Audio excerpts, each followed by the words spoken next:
বাসায় কিভাবে খুব সহজেই তান্দুরি চিকেন তৈরি করবেন সেই রেসিপিটি আজ আপনাদের সঙ্গে শেয়ার করছি। ব্রয়লার মুরগিগুলোকে এভাবে কাট করে নিব, এরপর দিয়ে দিব পরিমাণ মতো লবণ এবং বেশি করে একটু টক দই, রসুন বাটা, আদা বাটা, গরম মশলা গুঁড়ো, মরিচের গুঁড়োটা একটু বেশি দিব, হলুদের গুঁড়ো একটু কম কালারের জন্য। এগুলো দিয়ে দিব সর্ষের তেল। তারপর ভালো মতো মেখে নিব যেন চিকেনের মধ্যে ভালো মতো ঢুকে যায়। হাত দিয়ে বেশ ভালো করে মাখিয়ে নিতে হবে এবং আধা ঘন্টা বা 1 ঘন্টা আপনি ম্যারিনেট করে রাখবেন, অথবা আপনি চাইলে আগের দিনও এটা মশলা মাখিয়ে রেখে দিতে পারেন নর্মাল ফ্রিজে। তারপরের দিন আপনি যে কোনো টাইমে এটা রান্না করে খেতে পারবেন।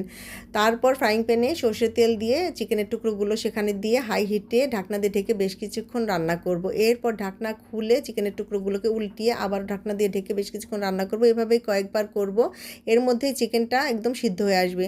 তারপর ঢাকনা খুলে দিয়ে দিব সেখানে ওই যে মশলাটা বেঁচে গিয়েছিল চিকেন মাখানোর সময়, তখন ওই মশলাটাও দিয়ে দিব। এই মশলাটা দিয়ে নেড়েচেড়ে উল্টিয়ে পাল্টিয়ে ঢাকনা দিয়ে ঢেকে বেশ কিছুক্ষণ রান্না করব। এর মধ্যে চিকেনটা একদম সিদ্ধ হয়ে রান্না হয়ে যাবে, কালারটাও চেঞ্জ হয়ে যাবে, গায়ে একটু পোড়া পোড়া ভাবও লেগে আসবে। এরপর এক টুকরো কয়লাকে গ্যাসের আগুনে পুড়িয়ে তারপর একটা বাটি সেই মাংসের মধ্যে রেখে দিয়ে কয়লাটাকে দিয়ে একটু ঘি ওপর থেকে দিব।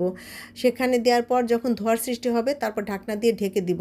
এতে করে চিকেনের মধ্যে একটা স্মোকি ফ্লেভার যোগ হবে, খেতে খুবই ভালো লাগবে। ঢাকনার মধ্যে যে ছোট ছিদ্রটা থাকে ওটাও টিস্যু পেপার দিয়ে আটকে দেবো যেন সবটুকু স্মোকি ফ্লেভার একদম চিকেনে ঢুকে যায়। ঢাকনা খুলে দিয়ে দেবো একটু চিনি আর দিয়ে দেবো হট টমেটো সস। এগুলো আপনি যখন ম্যারিনেট করবেন তখনও দিতে পারেন, আমি এখন পরে দিলাম, কোনো সমস্যা নেই, সবসময় এটা ইউজ করা যায়।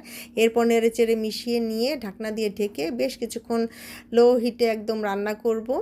তাহলেই তৈরি হয়ে যাবে মজাদার তান্দুরি চিকেন। বাসায় বানানো বলে এটা খেতে কিন্তু দোকানের চাইতে কোনো অংশে কম না, দেখতেও যেমন সুন্দর এটা খেতেও তেমনই মজা।